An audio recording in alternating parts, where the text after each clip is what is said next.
move over a bit. Hello, everybody. I'm Kath Armstrong from the Cheapskates Club. Welcome to our show tonight. You might hear a voice or see a hand coming in from over here on my left, and that's Hannah. She'll be moderating the comments if you're in live chat. If you'd like to join us in live chat, you need to be logged into your YouTube account or your Gmail account, and you'll be able to join the live chat over here. That would be really good. I do go back and read the comments, and if they need a reply, I reply to them too. And I noticed we've already got some likes. Thank you, everybody. And I haven't even started the show yet. How cool is that? Should I become Sally Field and say they love me? If you do enjoy the show, please give us a thumbs up. That really helps us with the rankings with YouTube. It just makes us easier to find if you are searching for us. And if you haven't already subscribed, hit the subscribe button and then the bell, and you'll be notified when there's new videos coming up. Now, I do a video every Tuesday night, same time, 7:30 Melbourne time, like I'm doing tonight. As soon as the new kitchen's in, hopefully the end of the month, we'll be back to Tuesdays and Thursdays. And Thursday night is a cooking night. So we've got lots planned for those nights too. Months and months and months to catch up on. So it's nice to see everyone here. Hello, Julie, Leonie, Melinda, Lorraine, Michelle, Suzanne, Kerry. Yes, we had gorgeous weather today too, Kerry. It was just blissful. Kathleen, Lisa, Veronica, Delaney, Judy, Bew. Oh, lots of people. Yvonne, Estelle, Rebecca. If I've forgotten anyone, I'm really sorry. I'm trying to read as they scroll through, and that's a bit tricky. Let me have a cup of tea, sip of tea. And Barb's here. Right, we've had a wonderful week. I've had a really interesting week. So many things have happened this week. Have you noticed all the things that are happening around the world, but also in Australia this week? Really interesting things. 3 weeks ago, I was talking about food shortages, and I mentioned the rice shortage that we have here in Australia. Lots of you agreed with me and could see that it was happening. A few people didn't, and they thought it was just fear-mongering, scare tactics. I wasn't being truthful, whatever. Well, not that I put too much faith in the hype of media, but this week, what's been on the news, featured on the news for a couple of days, Australia's looming rice shortage, Australia's looming rice nothing. By Christmas, there will be no rice. We had, it was news that our Prime Minister had spoken to Vietnam to see if we could get rice from Vietnam, because Malaysia is normally where we import our rice from, but they're in the middle of a huge drought too, and they're having trouble reaching their own, filling their own stocks, let alone having any for export to us. So rice, I don't know that we'll be out of it by Christmas, but it is definitely in short supply, and it is, as a result, going up in price. Now, it's doubled in price, actually a bit more than doubled in price in the last 2 years. So it's about 105% it's gone up in the last 2 years. And that is probably strictly because the drought has been so long and so severe. And of course, last year's harvest was down. This year is only 40% of what last year's was. So if they're not growing it, they can't sell it. So if you need rice, you might need to zip out and get a couple of packets. Rice is one of my forever foods. If you look at my forever food video, you'll see that rice is in there. Vacuum seal it. It will keep for just about forever. It's dry. Nothing will really get to it. When you bring it home from the supermarket, pop it in the freezer for a week, at least a week. You can leave it in there for longer. Then bring it out. Bring it to room temperature. Vacuum seal it in jars if you can, or in the bags is fine. Jars is probably better, and I will be doing a video on how to do that. It's actually really simple, and there's two ways to do it. One of them's rather expensive, one of them's reasonably priced, so that's coming up. But vacuum seal it, and it will be shelf stable for 20, 30, 40 years. Rice is really good. Now, that's white rice. Brown rice is different because it still has the oil in it, so maybe 5 to 10 years on brown rice because the oils go rancid. But it's up to you which one you keep. But they're all good. Rice, sorry, in the Armstrong household, rice is just rice. We don't differentiate between basmati and jasmine or wild rice and brown rice, and rice is rice. As long as it's cooked. As long as it's cooked, yeah, that's exactly right. We do go through quite a bit of rice. I try to do 2 rice meals or meals with rice a week, 2 with potato, 1 with pasta, and then the others I just make up as we go along, just to give us a bit of variety. We all like rice except Wayne. He doesn't like rice, so he grins and bears it, but it's really versatile too, and really, even being the price it is, quite inexpensive. So that was one thing that came up that was really interesting. The other thing was I was talking about how I learnt to do click and collect at Coles. Yay! And it's been amazing because we're in lockdown, because we can't go to spend more than an hour a day shopping and blah, blah, blah, blah. I learned to do click and collect. And I chose to do click and collect, even though I had to go out to do it, overpaying the $12 delivery fee, because I thought that's just, it's literally coming 4.3, 4.8 kilometres from where it's packed to our front door at $12. So no, I decided I wouldn't do that. And then what popped up in my inbox yesterday, but an email from Coles. Now, if you subscribe to the Coles newslettery thingy, specials thing, whatever, you probably got it too, because they're introducing new delivery time slots and they have new prices for their time slots. So if you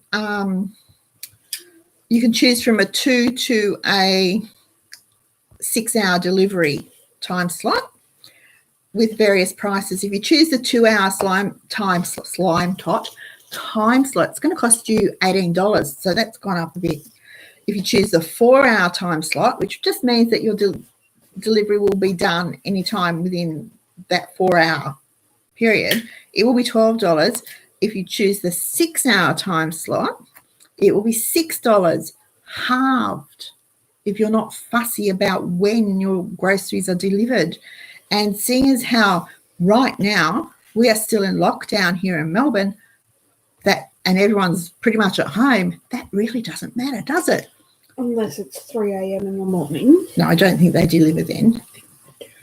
But the other thing I noticed was if you spend $200 or more, $200 or more, and select a 4 or 6-hour delivery time slot, it's free. So I jumped on to see if I could not come up with $200 worth of groceries. I just couldn't. It was too hard. But that was really interesting. I thought, Coles must have been listening to us when we were talking about it a couple of weeks ago. So I'm hoping everybody is here now. We can get to our topic.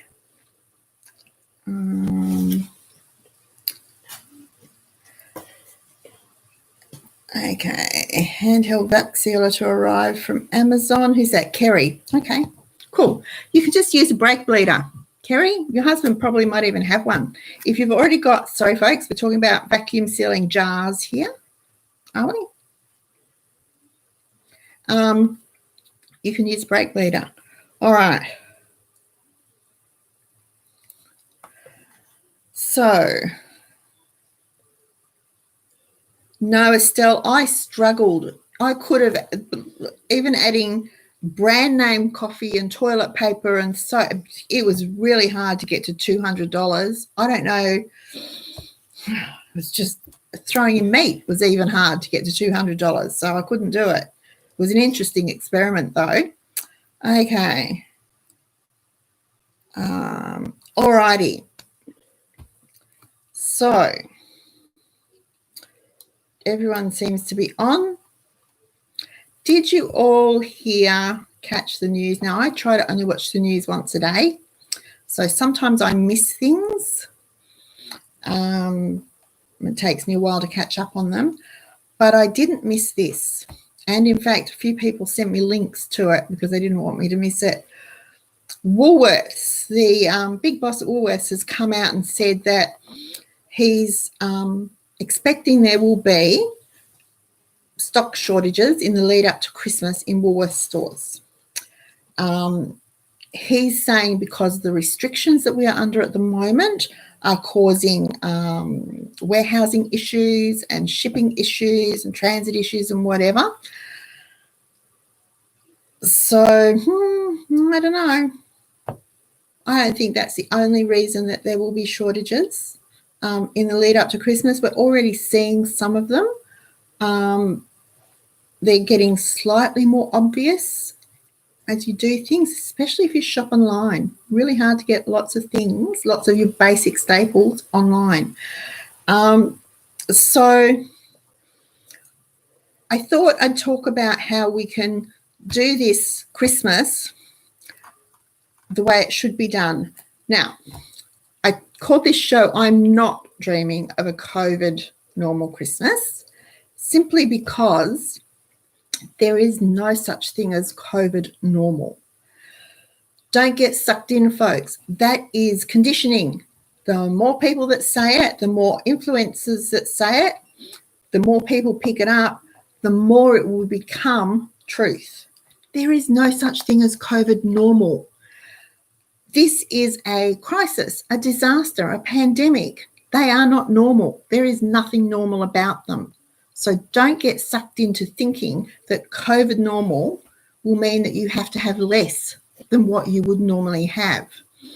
What it means is during this crisis, we need to be a bit more savvy with how we plan, how we shop, how we budget, how we use our time so that we can have what we normally have. That's what it means. There is no such thing as COVID normal. Do not get sucked into that. Do not go down that rabbit hole. It is just ridiculous, and it is just conditioning people so that they then accept that, after a little while, lockdown is normal, so we just live with it. Well, it's not. This is a disaster, and a natural disaster, and nothing is normal about that. So as you are planning your Christmas, and I know I'm a bit early because we usually do our Christmas from October. We usually start our Christmas planning in October, so I'm a couple of weeks early. But I thought this was timely, seeing as how Woolworths is conditioning people to be prepared for the stock shortages, that's hard to say, already. So that, see, the Woolworths boss came out with it. He's conditioning you to be prepared so that when you see them, you'll go, nothing unusual about that. But it is unusual. So if there are going to be shortages on the shelves, you need to sit down now and work out what you need for your Christmas dinner, Christmas breakfast, Christmas tea, what you need for your Christmas presents. Because if you've been trying to shop gifts type things online, a lot of those are out of stock too. It might just be that I'm looking at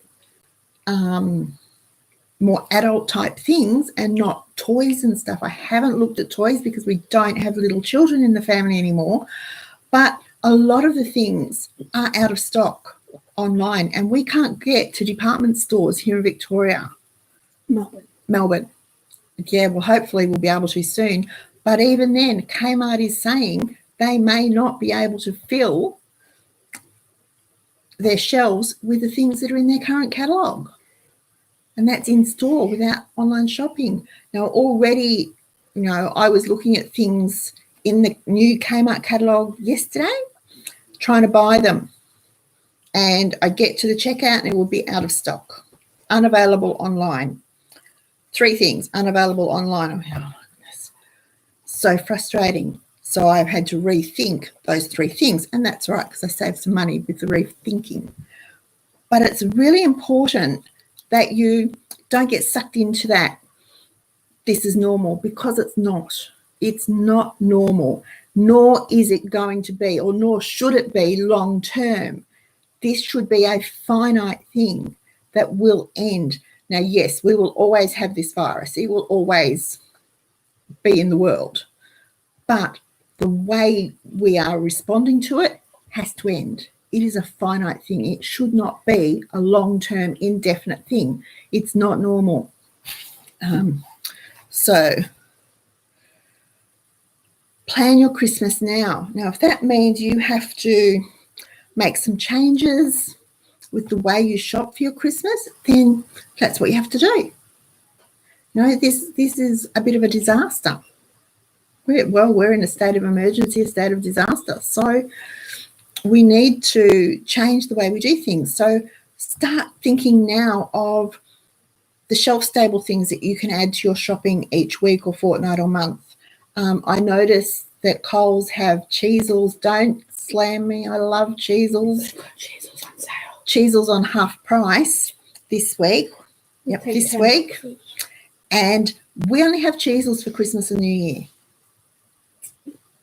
So, and I absolutely love Cheezels. They're my favouriteest thing in the whole wide world. If you gave me a box, I could sit and eat the whole box. Might take me a while, but I would sit and eat the whole box. I love Cheezels.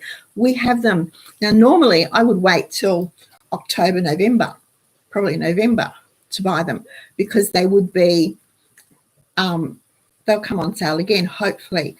But I'm not going to take the risk of not being able to get my Cheezels this year, folks. So I'm buying my Cheezels this week. They will go on my click and collect order this week, and I will get the Cheezels. So look for things like that. If you have soft drinks, start looking at the prices of the soft drinks and how you can get them. Now, whether you're here in Melbourne and restricted to limited shopping, or whether you're in rural Victoria or one of the other states that's able to freely move around, your shopping is still going to be the same, and the shortages are probably still going to be the same, folks. These aren't just confined to Melbourne or Victoria. They will spread throughout the country. They will be in the Northern Territory. They will be in Tasmania. They will be in Queensland, New South Wales, ACT, South Australia, Western Australia. The whole country will have shortages of some things. Will we all have shortages of the same things? Who knows? Probably rice, but who knows about what other things? But there will be shortages and there will be stock issues. Now, someone posted, I mentioned a throwaway comment from Daniel Andrews that, yes, you might have something on your shopping list and you'll get to the shop and it won't be there and you won't be able to buy it, but there'll be something else to buy. And I said, well, that's just useless. It was a stupid comment. It was a stupid thing to say, but it's coming true. Lots of things you're looking for, there'll be something else in that spot on the shelf. So you need to be a little creative in your thinking, so that you know that if you can't get Cottee's raspberry jam, I don't think I've ever bought Cottee's raspberry jam, but we'll use that as an example. Cottee's raspberry jam for your jam and coconut slice that you always have for afternoon tea, on cup day, you might be able to find IXL strawberry jam, or try it with marmalade. You might need to be a little more creative, or you might need to actually bite the bullet, buy some berries and make your own jam, because jam making is really, really easy and it's great jam. If you can make jam, you will never buy it again. It is really good. Now, is Joy on tonight, Han? Yep. Joy makes really good jam, and she gave me a jar of marmalade a few weeks ago and I didn't share it. Nobody but me got that marmalade. It was really good marmalade. It was delicious. Joy makes heaps of jams. I do raspberry, strawberry, plum, apricot, peach. I do marmalade, whatever fruit I've got. If there's an excess of it, I've even been known to mix everything up, all the berries, and do a mixed berry jam. Fig jam, when I can get figs. Favourite jam is fig jam. Really, really easy. So if you can make jam, you'll solve your baking problem, but you've also got a gift. If you can make jam, you've got a really good gift that you can give to someone. Now, have you seen the prices of the gourmet jams? Either in the supermarket or in the specialty food shops? They're really, really expensive. $8, $10, $12 for the little jars. So they are great gifts, homemade jam. And it can be something as simple as apricot and almond, or straight raspberry, old-fashioned plum, good orange marmalade, orange and lemon marmalade, lemon and lime marmalade. They all make really good gifts too. So that's perhaps something that you can give and make and save some money, not worry about having to search for a gift for someone. That just popped into my head then, sorry, totally off topic. But yes, Coralie, you can use frozen berries for jam. Frozen berries, I take them from the freezer straight into the saucepan. Add the sugar, squeeze of lemon juice. I bring it up to the boil really slowly. I like to let the sugar melt slowly. Lots of people will bring it to the boil rapidly, like bring it up quickly. I like to bring it up slowly. I've never used pectin or jam setter or anything in my jams ever. And I think it's because even with strawberries that are notorious for not setting, I think it's because I let it come up slowly. Now, it doesn't mean it takes hours. I just don't, have it to boiling in 3 minutes. I let it come up slowly, and I don't stir it. I put the fruit, the sugar, the lemon juice over the top. Then I just let the sugar slowly melt. Once it's melted, dissolved, then I'll give it a stir, and by then it's usually starting to bubble. So frozen berries are fine. Frozen mango for mango jam is really, really good. And the frozen mango is really nice dehydrated. You can dehydrate it and use it as a fruit leather. It's really good. Now, Aldi sell frozen mango that's slightly cheaper than Coles and Woolworths. Out of a lot of, yes, you can, Link family, dried fruit.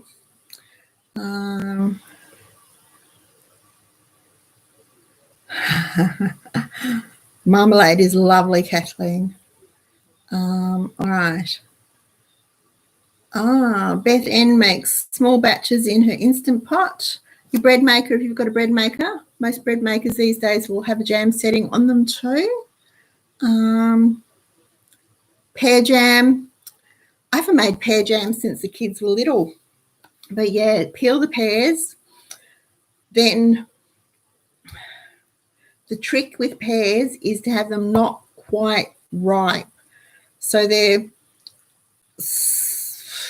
not hard. They're firm. They're not hard, but they're not that real soft with pears. Yeah. Peel them, slice them. Pears usually break down quite easily. And I do a straight equal quantities of sugar and fruit. So a kilo of fruit to a kilo of sugar. with half a lemon squeezed into it. That's how I was taught to make it. That's how I've always made all my jams, exactly the same, whether it be mango, peaches, raspberry, figs, whatever. Equal quantities of fruit and jam with a squeeze of lemon juice.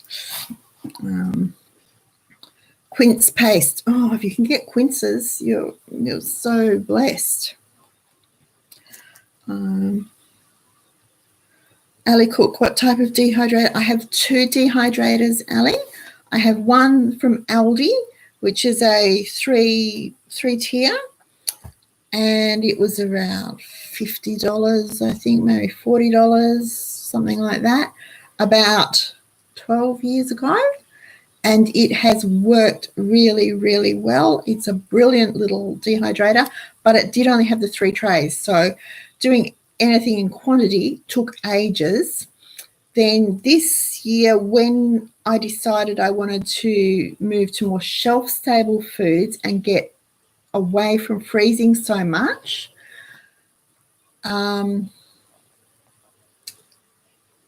we had a windfall. Oh, yeah. I broke my laptop, went and bought a new laptop, had it 2 weeks, and the screen went all fuzzy, took it back, got a straight exchange, and the girl said to me, oh, you've got a bit of a refund coming because it's now on sale. And it was over $500 we got back.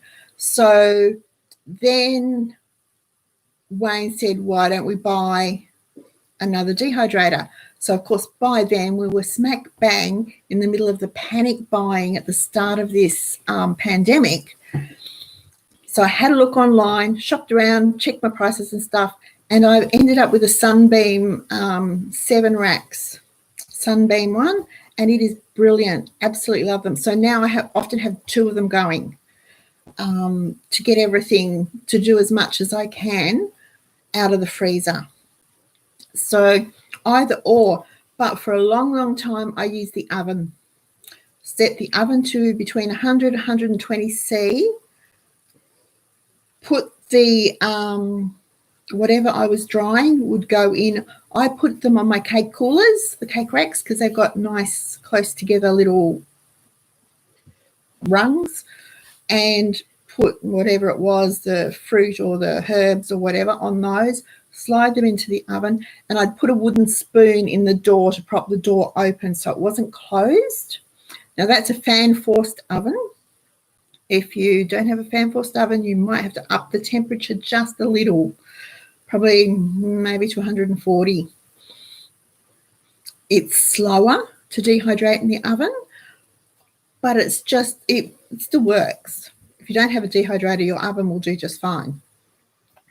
It'll probably cost you a bit more. So you're weighing up. But then the cost of dried foods is rather expensive too. So weigh up your savings. It's still probably more economical to dry in your oven than it is any other way. But yeah, if you can ever get your hands on an Aldi dehydrator, especially if you've not dehydrated before, if you're just new to it, try and borrow one from someone so that you can try, see if you like it, see if you can manage it. Because, look, preserving food, everyone makes out it is easy, but it is also time-consuming, and you have to put a bit of effort in. It's not, just set and forget pretty much. You do need to put some effort into preserving. So before you race out and buy a pressure canner or even a Fowler's Vacola water bath or a dehydrator, try and borrow one from someone and have it for a couple of weeks and give it a try. If you're going to try dehydrating, try apples or bananas. Make banana chips, something simple like that, so that you can see exactly what's involved in it and how much time it takes. Now, once the food's in the dehydrators, it is pretty much set and forget. I set my timer. If I'm using the Aldi dehydrator, I set the timer for every 2 hours and I rotate the trays. With the Sunbeam one, I don't need to do that because the fan is at the back and actually blows forward, where the Aldi one, the fan's at the top and pushes down. So I rotate the trays just so they dry evenly. Little things like that. But the preparation, the peeling, the dipping in lemon or, that sort of thing takes a bit of time and effort. So it's easy to do, but you do have to put some effort into it. So I would hate you to go out and spend like even $50 on an Aldi dehydrator if you suddenly just got it home, tried it once and went, no, I can't do this. I don't like it. It's too much work. I don't have time, whatever, because that's $50 wasted. So if you can borrow one from someone and see how it works, please do, just so you know what's involved. The same with water bath canning, pressure canning, because you need to know how to sterilize your jars and lids and rings and things. You need to know how to sterilize all your equipment, the timing, because water bathing and pressure canning isn't quick. It takes time. So you need to know these things just in case, especially with pressure canners, and if you go for a Fowler's kit, they're hundreds of dollars. Even secondhand, they're sometimes, $100 to $200. So you need to be absolutely certain before you spend that money that you're going to be able to keep doing it and get the return on your investment. Now, it is a great way to get food onto your shelves, into your pantry for long-term food storage. Brilliant way to do it. And if you have a pressure canner, you can do meats. So you can do chicken, beef, corned beef. You can do a raw pack. You can do mince. You can do the raw pack, or you can do them in casserole. So you could do chili, or you could do a chicken casserole. You could do pie fillings, all sorts of things. And all your fruits and veggies can be pressure canned, where not everything can be water bathed. So, but try it first. I really enjoy it. I absolutely love it. And I really enjoy knowing that the power goes out in summer. I'm not going to be devastated if I lose a tub of ice cream and 3 loaves of bread. I would be devastated if I lost, 6 chickens, 4 legs of lamb, 50 kilos of mince, 25 kilos of peas, 40 kilos of corn. I would be devastated if I lost that. But having it all on the shelf in the pantry, is pantry stable, shelf stable, is such a game changer for me, for the way, even the way I'm shopping and what I'm looking at buying. So, but try it first if you can. I know there are some groups around that will do lessons. I know Carol's not. My friend Carol has a group. She's in Tassie. She has a group that she goes to, and she went so that she could learn to do pressure canning, and they share the equipment. So she has a dehydrator. Another lady that goes there has the pressure canner. They swap them, the equipment, but they also go, I think it's once a month or something, to the neighbourhood house and learn new techniques and new recipes and things too. So if you can find a group like that somewhere close by, that would be really helpful too.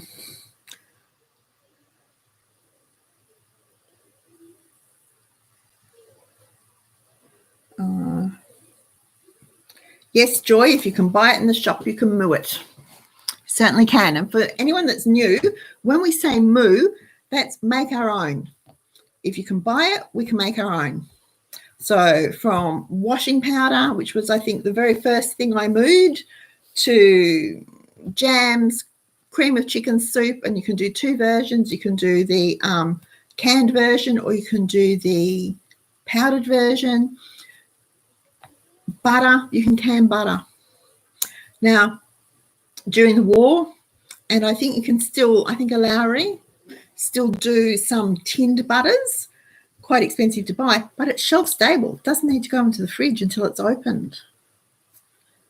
So that's really good. So that's on my list of things to do too, is can some butter, because I've got butter in the freezer and I need the freezer. Well, I just want to get it out of the freezer.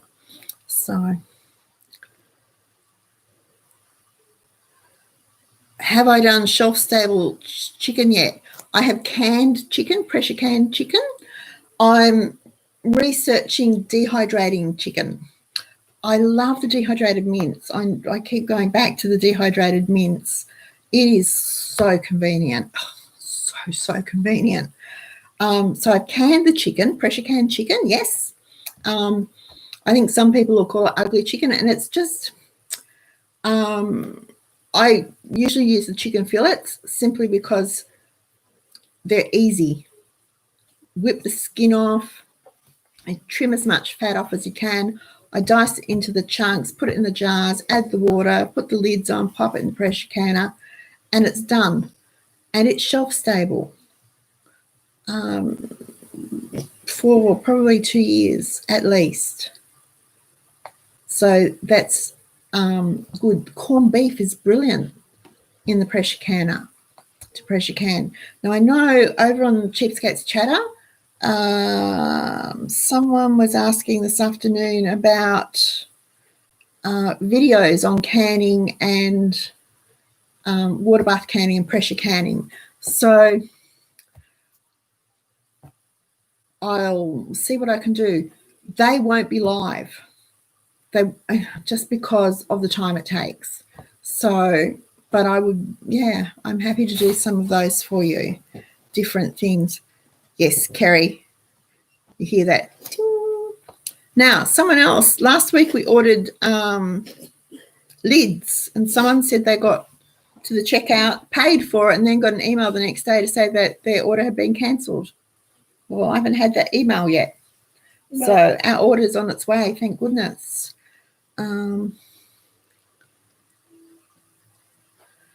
Estelle, if you log in, the chicken soup, cream of chicken soup is one of the 31 days of moo recipes. I'll try and put the link underneath after the show for you.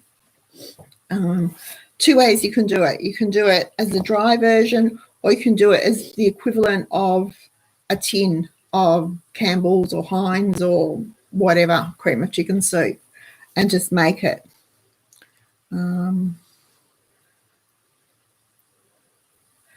For pressure canning, okay, for pressure canning, Estelle, you need your jars, you'll need the lids, the rings, you'll need the pressure canner. And I would suggest a wide mouth funnel, makes life so much easier, and a proper jar lifter for getting hot jars out of the canner. Now, that's not a lot of equipment, but you will need a lot of jars and a lot of lids and a lot of rings. Now, with pressure canning, they recommend that you don't reuse lids. So I haven't yet reused lids for pressure canning. Once it comes out and it's been opened, I just grab a Sharpie and I write on the lid jam or vac seal, because they're still good for jams and vacuum sealing. They just can't be used again for pressure canning. You can buy reusable lids. They're around $1.50 each. And they're good for, I think, up to 5 uses, 5 to 8, depending on the brand. So you can work it out as to, budget-wise. But Kerry might know more about the reusable lids, because she does a lot of pressure canning too. No, ordinary jam jars do not work for pressure canning. They do not hold up to the heat, and the lids aren't suitable.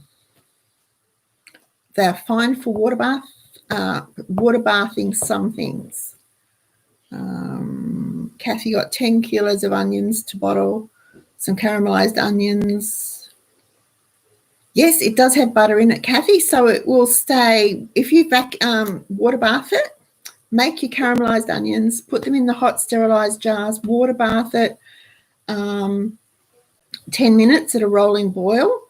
I let them sit in the pot for another 10, 15 minutes. Then I lift them out, let them sit until they're totally cool. So I have a big breadboard that one of the boys made me that I just sit on the bench, and the hot jars just go on there till they're totally cool. Check that they've sealed, and if they're sealed, label them. They should be good for 12 months, 18 months, maybe 2 years.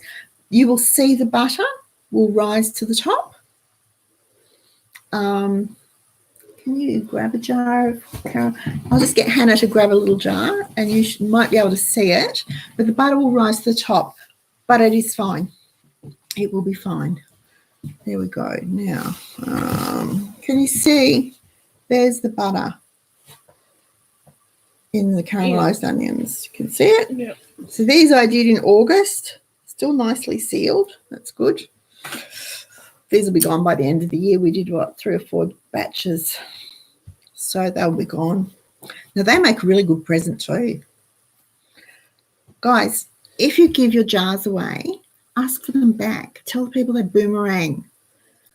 They boomerang because jars are expensive, but they're also in short supply for some reason.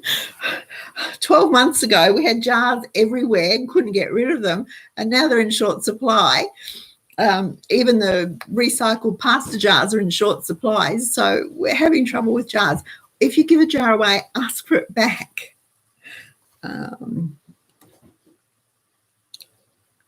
Now, Kathy, the recipe for my caramelized onions is really simple, Kathy. Sliced onions. Now, I do them in a slow cooker. Sliced onions. I use a mandolin so they're all evenly sliced. Brown sugar and balsamic vinegar and butter. So what I do is I use probably around 125 grams of butter, dot some in the bottom of the slow cooker, add the onions, sprinkle some brown sugar between it. Now, it's up to you whether you like them really sweet or you like them not quite so sweet, not quite so caramelly, as to how much brown sugar you use. So sprinkle them between the onions, dot the rest of the butter over the top of them, drizzle it with the balsamic. I'm generous with the balsamic. I really like balsamic. Balsamic. So I'm generous with that. Put the lid on, turn it up to high. Now, I cook them on high, probably for, you can tell they'll start to thicken up, but it might take anything up to 8, maybe 10 hours, depending on how much you've got and how much onions you've got in the slow cooker. And that's it. So once they're cooked, you put hot onions into hot sterilized jars, into the water bath, bring it up to the boil it for 10 minutes, turn it off, leave them in there for 10, 15 minutes, then lift them out, let them cool. It's really, really easy. I don't have a written recipe as such for it. It's just one of those things that you do. I started off doing them in a pot on the stove, and that was way too hard because you have to stand there and stir. Slow cooker is so much easier for your caramelized onions.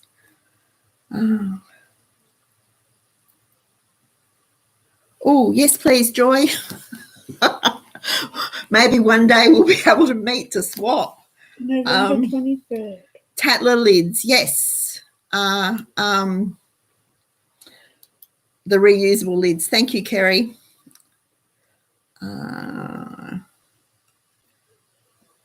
Using red wine vinegar instead of balsamic. Nice.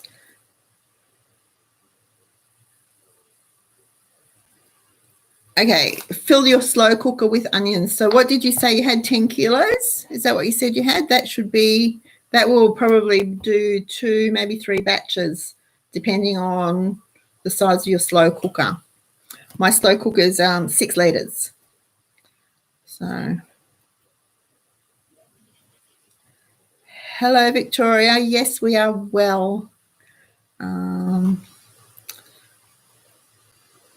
Feta and cream cheese and ricotta using powdered milk. Well, yeah. Kathleen's been doing the feta and cream cheese and ricotta. So we powdered milk, and we bought some UHT to try because I've never tried it with UHT. Beth, Facebook groups, some are giving large boxes away. I'm not sure if you have groups like that. Yes, we do. Just the problem is with us being on lockdown, we can't go more than 5 kilometres from home, and we're actually not allowed to go to other people's homes. And even though it could be a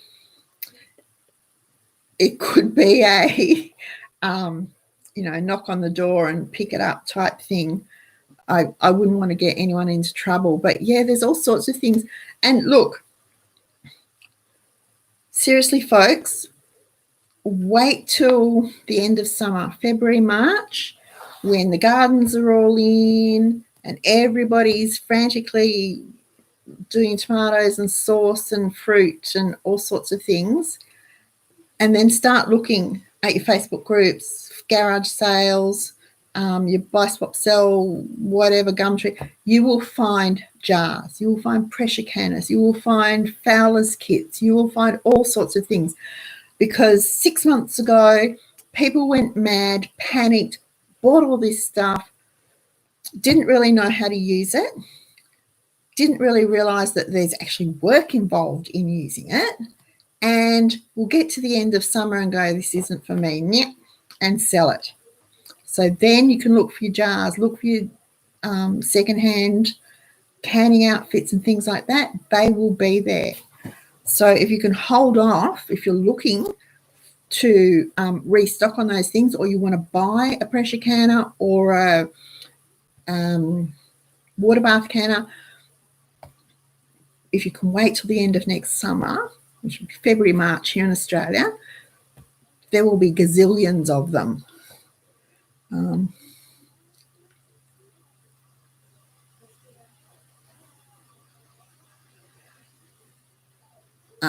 Yes, Kathy, that sounds fine. That sounds good.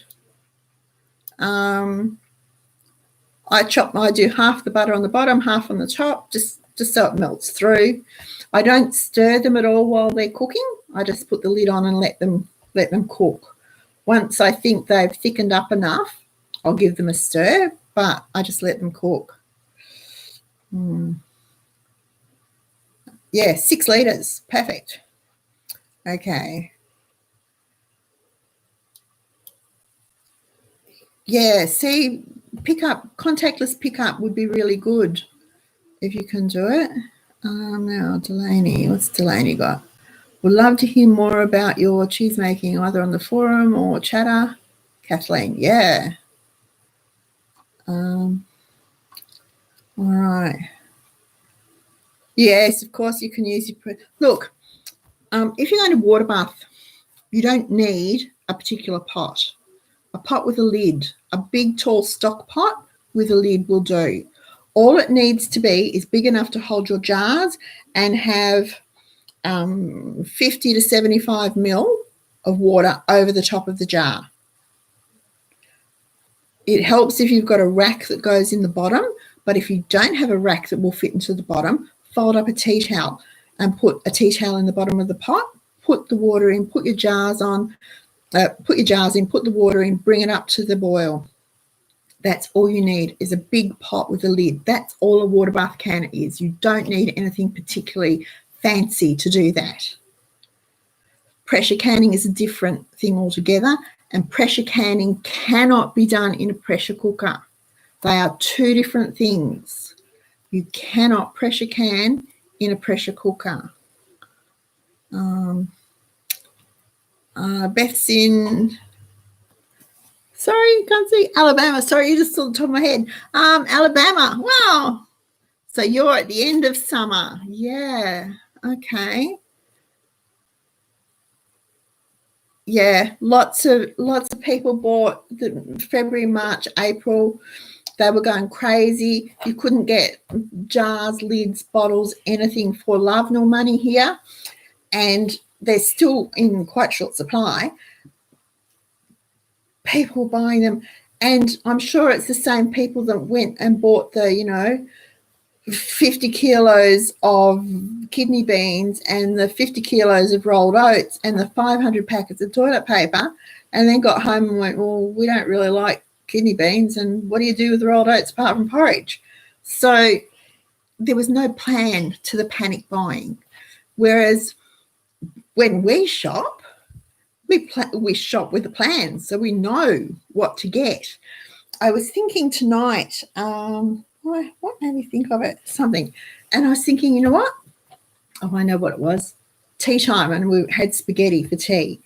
And I whipped the spaghetti sauce out of the freezer. So while it was warming in the microwave, I had the pasta cooking in the pot, and I just grated some cheese. It was a really easy dinner.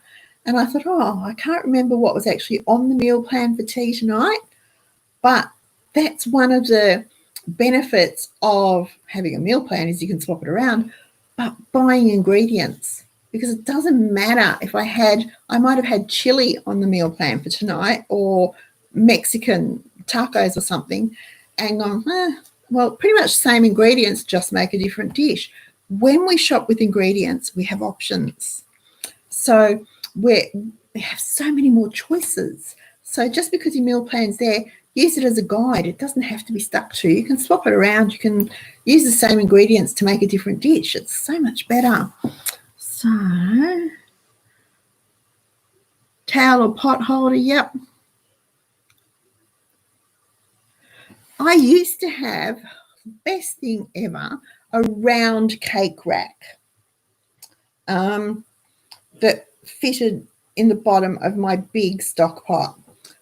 In one of our moves, the cake rack has vanished, never to be seen again. It was perfect for keeping bottles off the bottom.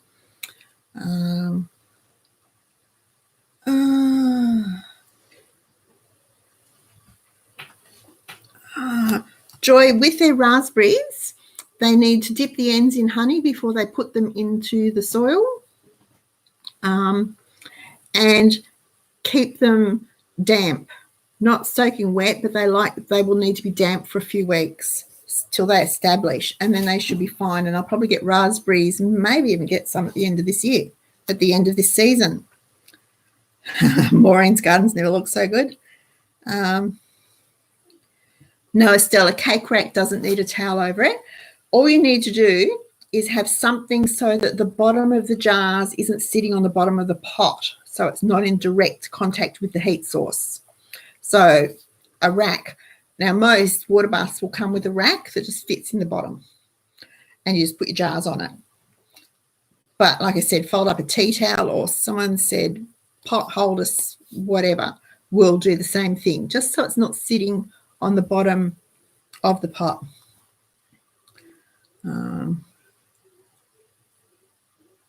Almond milk. Kathy says almond milk. That would be, almond milk would be nice in ricotta or cottage cheese if you added fruit. You could add chopped dried peaches or chopped dried apricots. Some crushed almonds. Yum. That would be good, wouldn't it? Okay. Annette. Thoughts on oxygen absorber sachets for dehydrated foods in jars? Okay. Let me start again. I don't use them.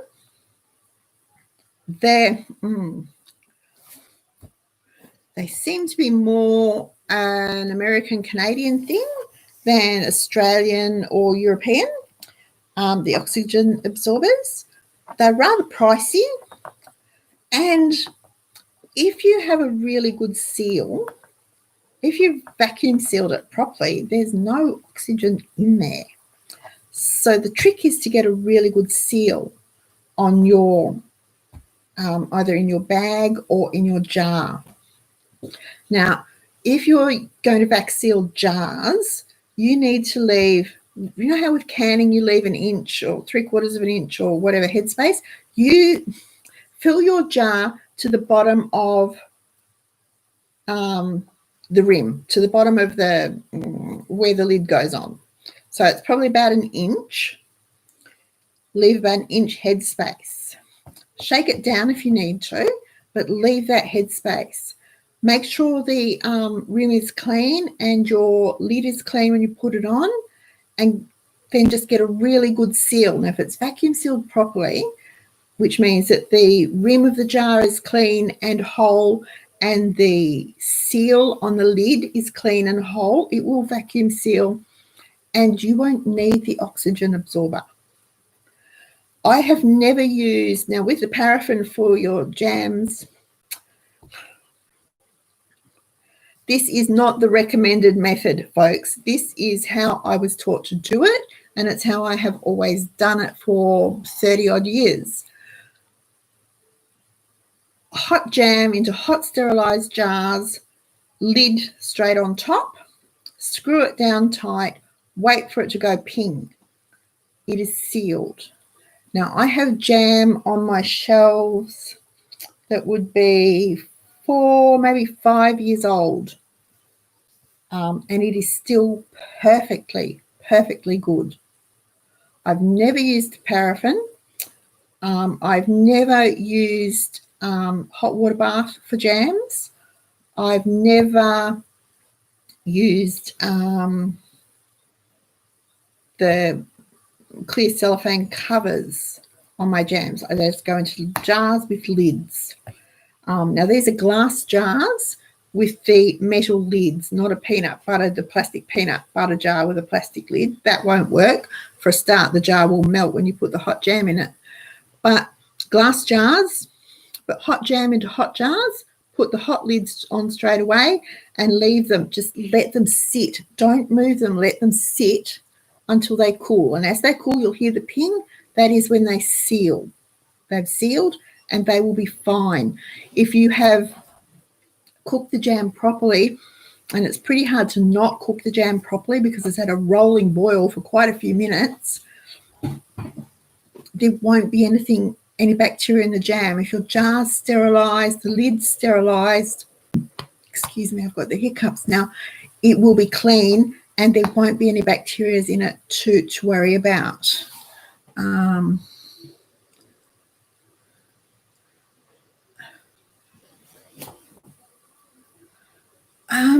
Joy, I pretty much, the only extra thing Joy's asking about if I have a Christmas shopping list. The only extra thing I buy for Christmas, apart from cheesels, is the chocolate sultanas and the scorched almonds, and then the mixed dried fruit. Now, that should be coming on sale at Aldi sometime in the next couple of weeks. They should be starting to get that in. And usually I try and get enough of the mixed dried fruit to last me for the year so that I can do Christmas cakes and puddings, but also fruit cakes through the year because we like fruit cake. Through the year, we call it fruit cake. Christmas time, it's Christmas cake. So I don't have a separate Christmas shopping list as such because, again, we just buy ingredients. The ingredients are always the same. I know we pick up a ham, but again, it's a shop around, find the best price type of thing. We might do that earlier this year just because there could well be with the, what's the swine thing going around at the moment? The pig herds are being depleted. So there's a shortage of pork and ham and whatever throughout the world. So we might look at doing that earlier, but otherwise that's about pretty much the mixed fruit and the ham would be about the only things extra that are unusual to what I would normally have for Christmas.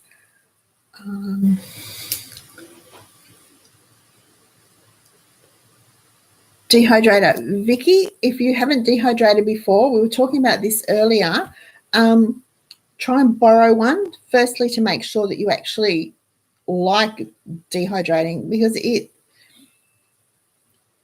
it's easy, but there's effort involved. You have to put some effort into it. I can't see now. I have two. I have the Aldi one and I have the Sunbeam one. Big difference in price between them. The only difference for me between them is the Sunbeam has more trays in it than the Aldi one. They both work really, really well. Both do exactly what I want them to do, so I can't complain about them. I know there's people that will rave about the Excalibur, and I probably would rave about it too if I had it, but I don't have $900 to spend on a dehydrator. So I need to find one that works for me. So if you can get to an Aldi one when they come up, they work really well. They're around $40 to $50, really good. Sunbeam was $200, $180, something like that. There are more expensive ones, but there's cheaper ones too. Try and see if you can get one secondhand. You might pick one up and save some money. But dehydrating is really good. It's really handy. But you don't need a dehydrator. Use your oven. All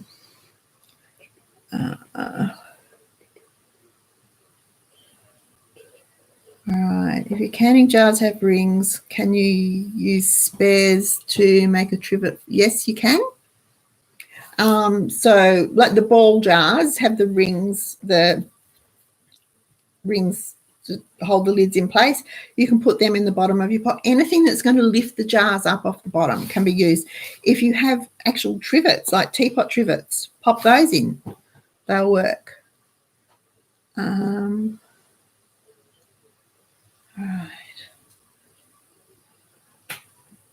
Joy, what's she done? Estelle. Cool. Estelle's cake rack fits in her pot. Beautiful. Hannah's waving at me. Have I talked too much? Sorry, folks. 16 Rubies has an Excalibur. Bought it for yourself for a birthday 12 years ago and love it. See? Perfect. Okay. Husband's boss always gives us a ham. That's nice. Brother brings prawns. You do the turkey. Veg and salads. Yep. By all means, Glennis, make it as easy as you can. Yeah. Folks, I would never suggest that you can in the oven. I was talking about dehydrating 16 Rubies. If you're going to dehydrate, you can use your oven. There are some people out there that will tell you can dry can flour, rice, oats, those sorts of things in your oven. I've watched the videos. I've watched 3 different videos from 3 different people on it. I'm not convinced that I would like to try it. Okie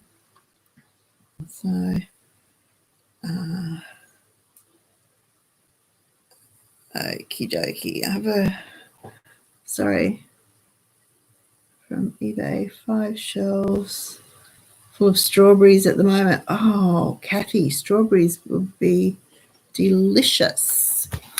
Right, so we didn't really get much talking done about Christmas. Sorry, guys. But, yes, you can use a brake bleeder. They're really, really easy to do. You still need the attachment, the jar attachment to do it, but easy enough to do. Instant Pot air fryer with racks, not a basket, and it dehydrated as well. Ah, cool. Haven't tried the air fryer for dehydrating. Something else we might be able to put to use. Thank you, Beth. Okay, folks, thank you very much for joining us tonight. If you've liked tonight's show, please give us a thumbs up. If you haven't already subscribed, please do. Click the bell so that you'll be notified. I will work on the vac sealing, water bathing, and pressure canning videos for you. I'll put that link down underneath for Estelle and anyone else that wants it for the cream of chicken soup. What else do I have to do? Have I covered everything, folks? Leave me a message, send me a message if I forget something. Have a great week, everybody. We'll be here next week, still locked down in hopefully sunny Melbourne, merry Melbourne. Stay safe, stay well, and thank you so much for joining us. I'll see you next week.